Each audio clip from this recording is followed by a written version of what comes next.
Vous m'avez accordé, ami, si vous vous en souvenez, que personne n'est sauvé sans la connaissance de soi-même, car de cette connaissance naît l'humilité, mère du salut, et la crainte du Seigneur, qui est elle-même le commencement de la sagesse, et donc du salut aussi. Personne, dis-je, n'est sauvé sans cette connaissance, qu'elle soit acquise ou reçue. Mais qu'arrive-t-il si, te connaissant bien toi-même, tu ignores Dieu? L'espoir du salut pourra-t-il aller de pair avec l'ignorance de Dieu?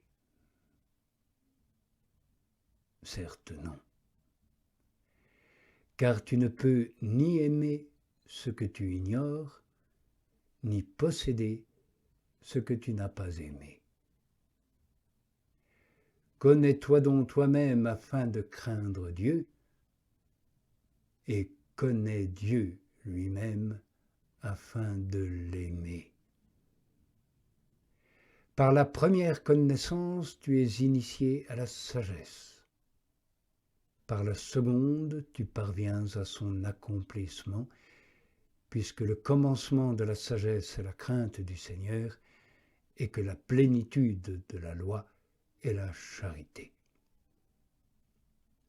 Tu dois donc te garder de l'une et de l'autre ignorance, dans la mesure où, sans la crainte et l'amour, il ne peut pas y avoir de salut. Tout le reste est indifférent, et sa connaissance n'implique pas le salut, ni son ignorance la damnation. Je ne dis pas pour autant, je le répète, qu'il faille mépriser la connaissance des lettres, des sciences, des arts, qui instruit l'âme et la rend capable d'instruire les autres. Mais il est opportun et utile de donner la priorité aux deux connaissances dont j'ai parlé, car elles sont constitutives même du salut, alors que les autres non, comme nous l'a montré la raison ci-dessus alléguée. Considère si ce n'est pas cet ordre qu'envisageait et enseignait celui qui disait « Semez pour vous en vue de la justice et moissonnez l'espérance de la vie. Cherchez d'abord le royaume de Dieu et sa justice, et le reste vous sera donné par surcroît. » Et ensuite, il dit seulement « Allumez pour vous la lumière de la science ». Il a mis la science au dernier rang, comme une peinture qui ne saurait tenir sur le vide. Et il a fait précéder les deux autres connaissances et les a mises à la base comme le fond solide destiné à porter la peinture. Je m'appliquerai donc en toute sécurité à la science si j'ai d'abord reçu la sécurité de la vie grâce à l'espérance. Tu as donc semé pour toi en vue de la justice. Si par la vraie connaissance de toi-même, tu es resté vigilant à craindre Dieu, si tu t'es laissé humilier, si tu as versé des larmes et prodigué des aumônes, si tu t'es adonné aux œuvres de miséricorde, si tu as dompté ton corps charnel par les jeûnes et ton intellect par les veilles, si tu t'es frappé la poitrine et as fatigué les cieux de tes clameurs, oui, c'est là, semé en vue de la justice. Les semences sont les bonnes œuvres, les bonnes pratiques. Les semences sont les larmes.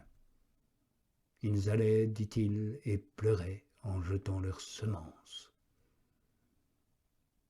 Mais vont-ils pleurer toujours? Non, loin de là, car ils viendront dans la joie en portant leurs gerbes. Oui, joie bien juste, puisqu'ils rapportent les gerbes de la gloire reçue. Mais dis-tu, c'est pour la résurrection au dernier jour? Oui, certes. Et l'attente est bien longue. Mais ne nous laissons pas abattre. Ne défaillons pas par manque de courage spirituel. Pour l'entretemps, ici-bas, nous avons, grâce aux prémices de l'esprit, de quoi moissonner dès à présent dans la joie.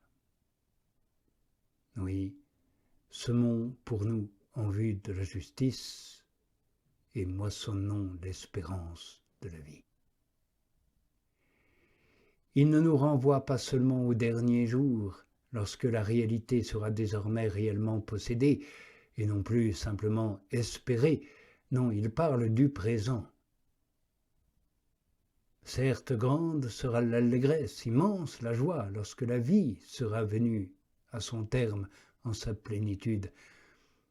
Mais l'espérance d'une si grande allégresse pourrait-elle être sans allégresse? Non, joyeux dans l'espérance, dit l'apôtre. Et le psalmiste n'a pas dit qu'il serait joyeux, mais qu'il était joyeux quand il espérait se rendre dans la joie pleine et entière de la maison du Seigneur. Il ne possédait pas encore la vie, mais déjà il avait moissonné l'espérance de la vie. Il expérimentait en lui-même la vérité de l'Écriture qui atteste que non seulement les fruits, mais aussi l'attente même des fruits est allégresse. Oui, cette allégresse dans l'âme de celui qui a semé pour lui-même en vue de la justice, c'est le pardon auguré de ses péchés qu'il a fait naître. Si toutefois ce pardon est attesté par l'efficacité de la grâce reçue pour mener dès lors une vie plus sainte, plus conforme au Seigneur Jésus, qui nous en a montré la voie par les actes et par l'exemple. Oui, tous ceux d'entre vous qui sentent se passer en eux ces mystères savent ce que dit l'Esprit, dont la parole et l'action ne sont jamais en désaccord. Ils comprennent ce qui vient d'être dit, parce que ce qu'ils entendent du dehors correspond à ce qu'ils ressentent au-dedans. En effet, celui qui parle en nous agit en vous, le même et unique esprit qui distribue ses dons à chacun en particulier comme il l'entend. Aux uns il donne de dire ce qui est bon, aux autres de bien agir. Quiconque parmi nous se réjouit de respirer dans l'espérance consolatrice, après les débuts amers et douloureux de sa vie spirituelle, quiconque se réjouit de prendre son vol soulevé par les ailes de la grâce, celui-là assurément moissonne déjà, et il récolte le fruit de ses larmes, fruit venu à maturité, car il a vu la miséricorde de Dieu. Il a entendu sa voix lui dire « Donne-lui des fruits de ses mains ». Comment n'aurait-il pas vu la miséricorde de Dieu, celui qui a goûté et vu combien le Seigneur est doux par le pardon qu'il en a reçu? Oui, comme il ressent que tu es doux et suave, Seigneur Jésus, celui à qui tu as non seulement remis ses péchés, mais aussi accordé le don des vertus parfaites. De plus, par comble de bonheur, tu as encore ajouté à cela la promesse de ton éternelle vie. Heureux celui qui a déjà tant moissonné, récoltant dès à présent le fruit de sa sanctification, et pour finir, la vie éternelle. Celui qui pleurait en se découvrant lui-même s'est réjoui avec raison en découvrant le Seigneur, puisque, à la seule vue de sa miséricorde, il a déjà obtenu de si belles gerbes le pardon, la sanctification, l'espérance de la vie. Oh, quelle est vraie la parole qui se lit dans le prophète, ceux qui sèment dans les larmes moissonneront dans l'exultation. Et en cette phrase, la double connaissance s'y trouve brièvement exprimée, celle de nous-mêmes qui sème dans les larmes, celle de Dieu qui moissonne dans la joie.